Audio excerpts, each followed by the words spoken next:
Hello guys, in this video we're going to talk about how to create a Telegram account with email. So a lot of people are asking if it's really possible to create one, and the answer is no, because you're not allowed to create an account with Telegram that's using only an email, because the regulation is with only phone numbers.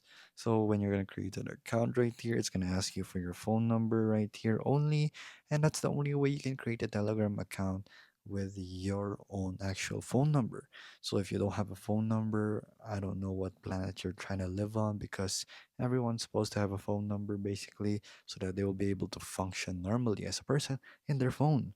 Because right here it's not possible. There's no such methods. You can try using fake numbers, but probably you're just gonna get hacked soon enough.